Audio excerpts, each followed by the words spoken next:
মাঝে মধ্যে যখন ফেসবুকে কোনো খাবারের ছবি শেয়ার করি অনেকেই আমার কাছে রেসিপি জানতে চায়। তো আজকে যখন এই নিরামিষ সিঙ্গারাগুলো বানাচ্ছিলাম চিন্তা করলাম তাহলে রেসিপিটা শেয়ার করে দিই। আর এই সিঙ্গারাগুলো বানিয়ে আমি 3 থেকে 4 মাস ফ্রোজেন করে রেখে দিব। তো কিভাবে কি করি সব কিছু এই ভিডিওতে আজকে দেখাবো।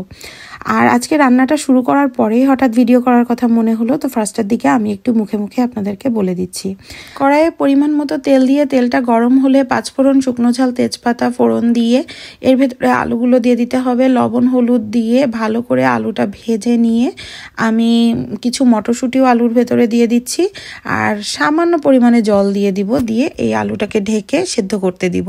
আমাদের এখানে আলু সেদ্ধ হতে খুবই কম সময় লাগে, এই জন্য খুবই সামান্য পরিমাণে জল দিয়েছি।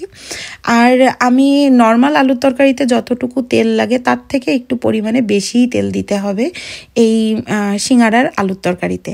এবার আমি একটা ভাজা মশলা বানিয়ে নিচ্ছি, আর এই ভাজা মশলাটাই মেন ইনগ্রিডিয়েন্টস এই নিরামিষ সবজির।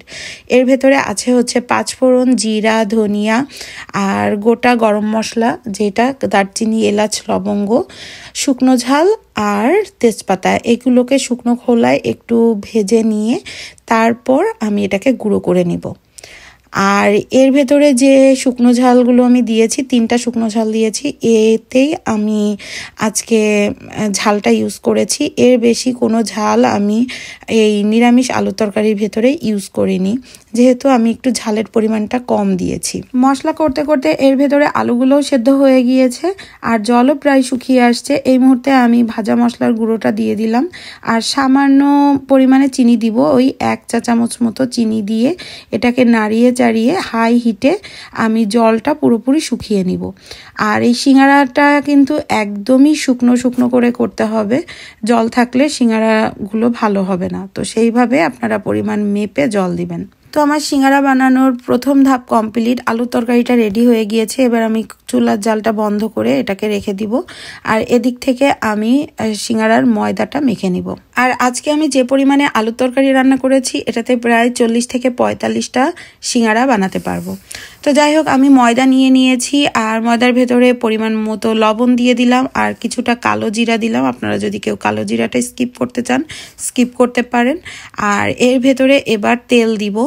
তেলের পরিমাণটা এমন হবে আপনারা অল্প অল্প করে মিক্সড করে এরকম ময়দার সাথে ভালো করে মিক্সড করে একটু দলা করে দেখার চেষ্টা করবেন। যদি দেখেন যে দলা হয়ে গিয়েছে তাহলে মনে করবেন যে ময়দাতে তেল দেওয়া একদম পারফেক্ট হয়েছে, একদম ময়ামটা পারফেক্ট হয়েছে। এরপর নর্মাল টেম্পারেচারে জল দিয়ে এটাকে আস্তে আস্তে একটা সুন্দর ডো বানিয়ে নিতে হবে। আর ডোটা নর্মাল রুটি পরোটার ডোর থেকে একটু শক্ত করে মাখার চেষ্টা করবেন। তো যাই হোক, আমার ময়দাটা মাখা হয়ে গিয়েছে আর এবার আমি এটাকে ঢেকে রেখে দিব। মোটামুটি আধা ঘন্টা মতো ঢেকে রেখে দিলেই সেট হয়ে যাবে। আর আমি এরপরে হালকা একটু তেলও দিয়ে দিলাম যাতে ডোটা সুন্দর মসৃণ হয়ে থাকে। তো এবার আমি সিঙ্গারাগুলো বানিয়ে নিচ্ছি। আর সিঙ্গারার জন্য যে রুটিটা বেলতে হবে একটু লম্বা করে, এক একটা লেচিতে 2টা করে যেহেতু সিঙ্গারা হবে এই জন্য একটু বড় সাইজের লেচি বানাতে হবে আর একটু ঠিক করে এই লেচিগুলো বেলে নিতে হবে। নর্মাল রুটি পরোটার থেকে বেশ মোটা করেই কিন্তু লেচিটা বেলতে হবে।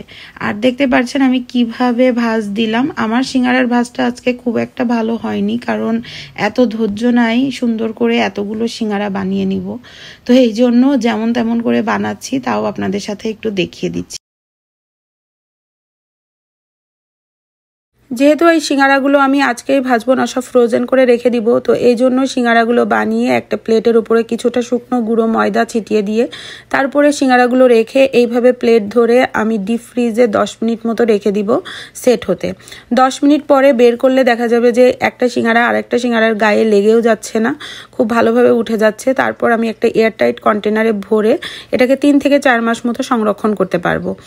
আর যদি কেউ চান জিপলক ব্যাগের ভেতরেও রাখতে পারেন, সেক্ষেত্রে আরও 5 মিনিট মতো ডিপ ফ্রিজে খোলাভাবে রেখে দিবেন, তাহলে সিঙ্গারাটা বেশ একদম সেট হয়ে যাবে, একটা আরেকটার সাথে লাগবে না।